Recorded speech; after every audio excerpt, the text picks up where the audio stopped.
Assalamualaikum warahmatullahi wabarakatuh. Perkenalkan, nama saya Dwi Kartika Gunawan, Prodi Hukum Tata Negara 4 semester 4. Di sini saya akan menjelaskan bagaimana sejarah undang-undang di Indonesia. Yang pertama itu saya akan membahas masa pemberlakuan Undang-Undang Republik Indonesia tahun 1945 periode 1 Proklamasi NKRI. Dalam kurung waktu 1945 sampai 1950, Undang-Undang Dasar 1945 tidak dapat dilaksanakan sepenuhnya karena Indonesia sedang disibukkan dengan perjuangan mempertahankan kemerdekaan. Maklumat Wakil Presiden nomor 10 pada tanggal 16 Oktober 1945 memutuskan bahwa kekuasaan legislatif diserahkan kepada KNIP karena MPR dan DPR belum terbentuk. Tanggal 14 November 1945 dibentuk kabinet semi presidensial atau semi parlementer yang pertama, sehingga peristiwa ini merupakan perubahan pertama dari sistem pemerintah Indonesia terhadap Undang-Undang Dasar 1945. Yang kedua yaitu masa pemberlakuan Konstitusi RIS tahun 1950. Pada masa ini, sistem pemerintahan Indonesia adalah parlementer. Bentuk pemerintahan dan bentuk negaranya federasi, yaitu negara yang di dalamnya terdiri dari negara-negara bagian yang masing-masing negara bagian memiliki kedaulatan sendiri untuk mengurus urusan dalam negerinya. Ini merupakan perubahan dari Undang-Undang Dasar 1945 yang mengamatkan bahwa Indonesia adalah negara kesatuan. Dan yang ketiga yaitu masa pemberlakuan Undang-Undang Dasar tahun 1950. Pada periode Undang-Undang Dasar 1950 ini diberlakukan dalam sistem demokrasi parlementer yang sering disebut demokrasi liberal. Pada periode ini pula, akibat selalu silih berganti, akibatnya pembangunan tidak berjalan lancar. Masing-masing partai lebih memperhatikan kepentingan partai atau golongannya. Setelah negara Republik Indonesia dengan Undang-Undang Dasar 1950 dan sistem demokrasi liberal yang dialami rakyat Indonesia selama hampir 9 tahun, maka rakyat Indonesia sadar bahwa Undang-Undang Dasar 1950 dengan sistem demokrasi liberal tidak cocok karena tidak sesuai dengan jiwa Pancasila dan Undang-Undang Dasar 1945.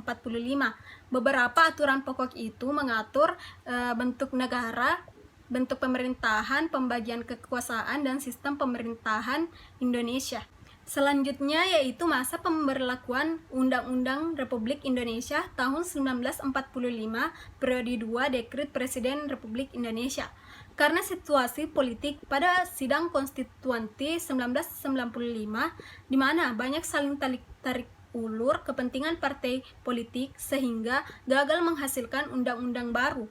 Maka pada tanggal 5 Juli 1959, Presiden Soekarno mengeluarkan dekret presiden yang salah satu isinya memberlakukan kembali Undang-Undang Dasar 1945 sebagai Undang-Undang Dasar, menggantikan Undang-Undang Dasar sementara 1950 yang berlaku pada waktu itu.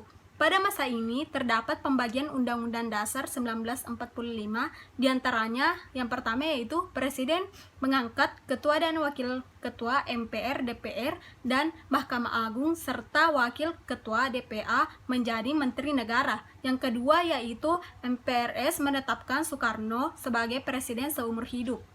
Selanjutnya yaitu pada masa pemberlakuan Undang-Undang Dasar 1945 periode 3 amandemen. Pada masa Orde Baru 1966 sampai 1998, pemerintah menyatakan akan menjalankan Undang-Undang Dasar 1945 dan Pancasila secara murni dan konsekuen. Pada masa Orde Baru, Undang-Undang Dasar 1945 juga menjadi konstitusi yang sangat sakral, diantara melalui sejumlah peraturan. Yang pertama yaitu ketetapan MPR nomor 1/MPR 1983 yang menyatakan bahwa MPR berketetapan untuk mempertahankan Undang-Undang Dasar 1945, tidak berkehendak akan melakukan perubahan terhadapnya.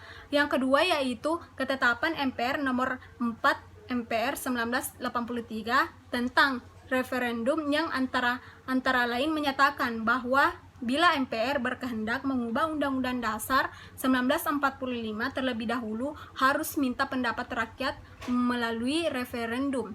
Yang ketiga yaitu Undang-Undang Nomor 5 tahun 1985 tentang referendum yang merupakan pelaksanaan ketetapan MPR Nomor 4 MPR 1983.